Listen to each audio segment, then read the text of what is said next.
السلام عليكم ورحمة الله تعالى وبركاته، صلى الله على سيدنا محمد وعلى آله وصحبه أجمعين. مرحبا بكم في قناة الكلمة الطيبة. جيتكم اليوم ولادي وبناتي وأخواتاتي بقصة جميلة ورائعة وفيها كثير من الكلام الطيب. بعثها لنا شاب من إحدى ولايات الوطن. فيها شوية تعب، فيها شوية معاناة، ولكن فيها كثير من الكلام الطيب. بدون إطالة راح نحكي لكم. يقول أنا شاب من أسرة متوسطة الدخل، ونسكن في ولاية من ولايات ساحلية، يعني على مطلة على البحر. أبي موظف وأمي تعاون في أبي لأنه عندها مكنة تاع خياطة، يعني ماكثة في البيت، ولكن تعاون الأب نتاعي. آه، وأسرتنا تتكون من 5 أفراد، أنا وعندي خاوتي زوج، وأمي وأبي. والدخل تاع أبي بصراحة ماهوش كافي، ولكن قلت لما كانت أمي تعاون فيه لباس شوية. أنا شاب مستقيم، نصلي، مجتهد في دراستي، عمري ما عييت والديا ولا لله الحمد. ولكن راكم تعرفوا كي نعود نقرا في الثانوية وبدات شوية الدروس تصعب، فاضطروا أهلي أنهم يديروا لي دروس خصوصية باش نقدر نجيب البكالوريا نتاعي. وهكذا زدت، يعني أثقلت كاهل الأسرة يعني كما نقولوا طلبات زايدة، فكانت أمي تخيط كثر باش تقدر توفر لي ثمن دروس الخصوصية، لأنه بابا ما يقدرش. بابا جهد وجهد الكران تاع الدار، وجهد وجهد الماء والتريسيتي والمصروف ولا غير ذلك. فكنت نشوف يعني كيفاش انه الاسره نتاعي يعني عايشه جست، وكيفاش انه الام نتاعي عاد ظهرها يوجعها من المشينه، والاب نتاعي مثقل كاهله بالديون.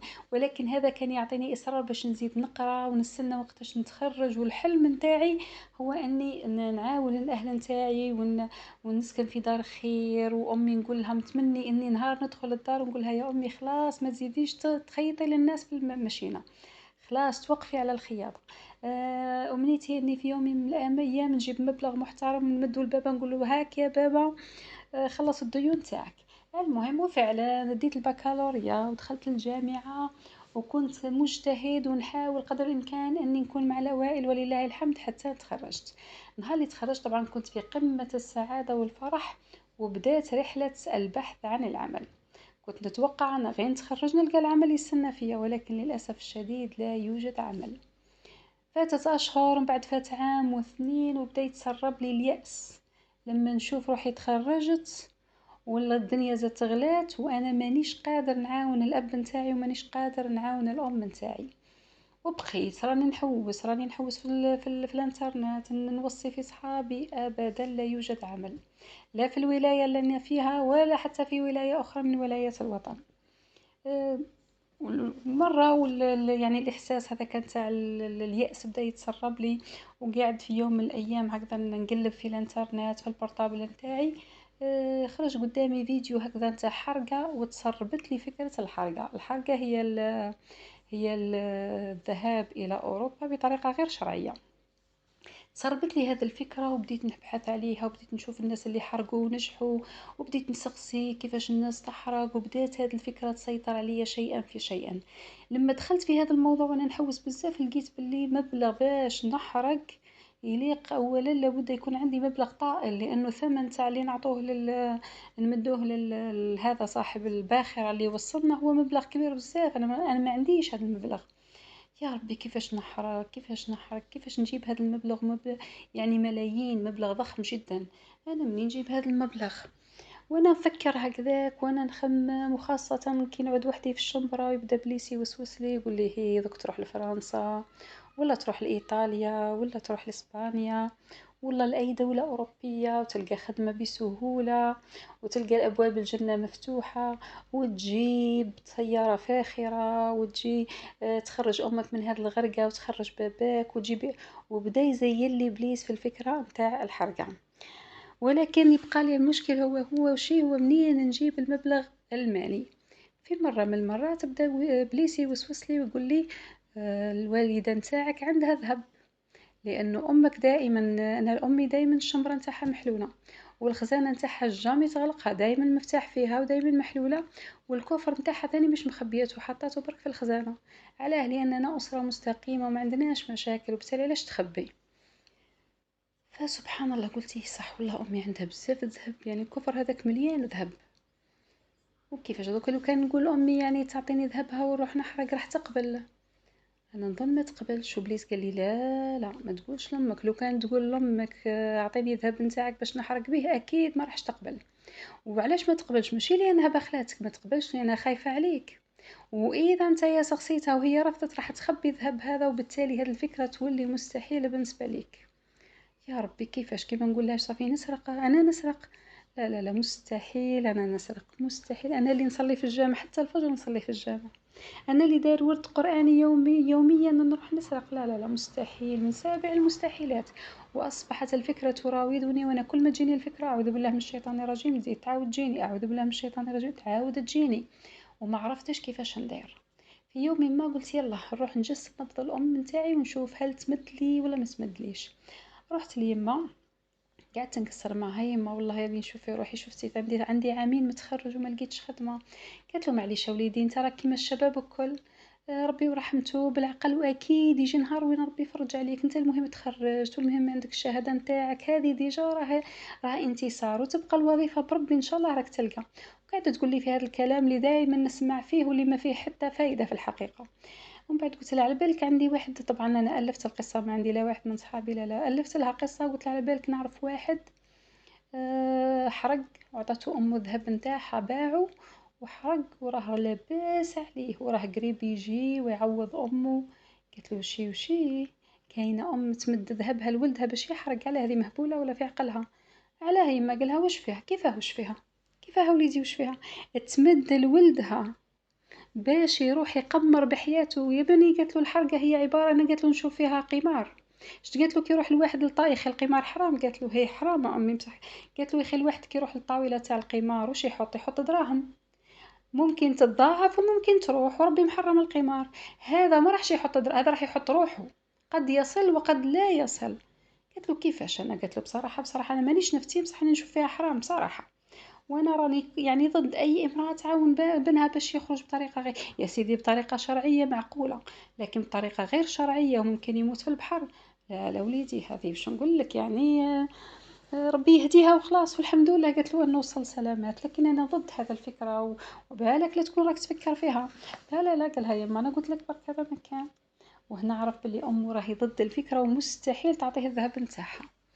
المهم رجع يحاول انه يخرج هذا، او خلينا نهضروا باسمه، يقول حاولت قدر الامكان نبعد هذه الفكره على مخي، وهي ابدا لا يعني ترجع لي حتى كي نحل بورتابل باش نتفرج حاجه واحده اخرى يجوني غير الفيديوهات نتاع الحراقين والناس اللي راهم عايشين في الخير. يعني سبحان الله الفكره عاد تحاصرني من كل جهه. ومن بعد قالك في يوم ما قلت خلاص نجرب كيفاش ندير، نروح نسرق يا ربي سيدي، جايته كلمة سرقة كبيرة. بعد بيس يقولوا لا لا ماكش راح تسرق، انت راح تدي برك، انت راح تاخذها مؤقتا فقط ومن بعد تعاود ترجع لها. بعد في يوم ما جاته فكرة. وش هي الفكرة؟ الفكرة هو انه يكتب رسالة لأمه، يهز الذهب هذاك ويكتب لأمه رسالة جاء فيها ما يلي. واش كتب فيها؟ كتب فيها أمي العزيزة، حبيت نقول لك باللي الذهب نتاعك أنا اللي ديته، ما تتهمي حتى واحد، ما كان حتى واحد هز الذهب نتاعك، الوحيد اللي هز الذهب نتاعك هو أنا. واسمحي لي يا أمي راني ما سرقتوش، راني ديته برك باش نبيعه ونحرق ونروح نلقى خدمة، كي نلقى خدمة باش نعوضك انتي وبابا. يا امي العزيزه قالها ما عدتش حابه نشوفك فوق الماشينه تاع الخياطه، ظهرك قاعد يوجع فيك. بابا ما عادش قادر وما عادش لاحق على ما عادش لاحق على واش اسمه هذا على الديون، عاد مثقل بالديون وعاد مهموم. خوتي صغار حابهم يعيشوا في حياه افضل، حاب نشيلكم دار واسعه. يا امي اسمحي لي راح ندي هذا الذهب راني ديته ديجا. قالها كي نعود كتبت هذه الرساله راني ديت الذهب ونبيعه، ونوعدك اني نرجحهولك اضعاف مضاعفه، ونوعدك اني نديك للحج واني نعيشك كي السلطانة بإذن الله. بصح يا يما العزيزة من فضلك ما تدعيش عليا، ادعي لي بالخير باش ربي يوفقني، وقولي لبابا يسمح لي، وقول له حتى هو يدعي لي بالخير، وبربي في غضون عام ولا زوج راني نرجع. وطبق هاد البرية وبقى يستنى في الوقت وين يماه تكون مشغولة باش باش يروح يدخل للشمبرة يهز الذهب ويحط الورقة. وفعلا عسها هكذا نهار كانت خارجة قال يعني ما وراكي رايحة؟ قالت له جارتنا مريضة نروح نطلع عليها. هيا فرصة، وكان زمان صباح، هكذا 9:30 10 تاع الصباح. قالت له راحت، خلاها راحت ودخل هز الذهب من الكوفر وحط البرية وغلق الكوفر وخلاه في بلاصتو، وهز ورقيه وراح هز الأوراق نتاعو وراح للسايغي. طبعا راح لأقرب سايغي باش يمدلو الذهب. دخل السايغي السلام عليكم. وعليكم السلام. قالوا نجي نتبع لك في الذهب. قال وليدي احنا رانا ما نشروش من عند الشباب لانه نخافوا يعود مسروق. واذا راح قال له لا لا ماشي مسروق تاع امي. قال له معليش الا باش نشريها عليك لازم تعطيني لا كارت ديدونتيتي بطاقه التعريف. قال له مش مشكل نعطيك بطاقه التعريف وهاك شوف لي شحال يجي. قال له معليش هات الذهب وليدي. هز الحل الساشي هذيك اللي فيها الذهب. لما مدوا للصايغي قالت الصايغي يخزر فيه بتمعن واستغراب حتى قال له علاش راك تخزر فيه هكا. قال له وليدي هذا ماهوش ذهب. كيفاه ماهوش ذهب؟ كيفاش؟ قال له انت ما عيرتوش وتقول لي ماهوش ذهب؟ قال له يا وليدي انا راني عمري كله وانا صايغي، وهذه المهنه ورثتها جد يعني ابا عن جد، معناها الذهب كي نشوفه نعرفه. وحنا كي نعيروا قال له نعيروا باش نعرفوا الذهب اذا هو 18 ولا 24، ماشي بلاكيور ولا ذهب، هذا اصلا بلاكيور. قال له هذا بلاكيور؟ قال له هي هذا بلاكيور. بلاكيور من النوعيه الرديئه. عفوا. قال له بلاكيور من النوعيه الرديئه ماشي حتى من النوعيه الحسنه. قال له كيفاش حتى شوف المحزمه. هي قالوا المحزمه يا بني راهي ما تجيبش حتى 100,000 وش بيه كل هذا الذهب كله. قال له كله ما يجيبلكش يا ربي مبلغ زهيد جدا وقيل 400 والله مش لاحقه. قال له لانه بلاكيور نوعيه رديئه ومستعمل، ونحن قال له نبيع الذهب ونشري الذهب فقط. فوش نقول لكم؟ يقول الابن هذا شغل واحد صب عليا بدون ما برد، يعني خلاص ما قدرتش حتى نتحرك من مكاني. هزيت هذيك الساشية تاع الذهب وحطيتها في الساكودو وعدت إلى البيت أجر أذيال الخيبة، وفي نفس الوقت خايف لو كان تكون الأم نتاعي حلت الكوفر وقرأت البرية. نمشي وندعي فيه ربي يا ربي إن شاء الله تكون ما حلتش الكوفر. هي في كل حالات ما تحلوش، هي تلبس غير كي تعود معروضة ولا عندها مناسبة، اذا مستحيل تكون حلته، ومع ذلك خايف يا ربي ان شاء الله ما حلتوش. يا ربي استرني ما عادش نعاود، يا ربي اغفر لي، يا ربي راني عرفت روحي بلي غلط، يا ربي يا طريق كامل هو يا ربي يا ربي يا ربي حتى لحق للدار.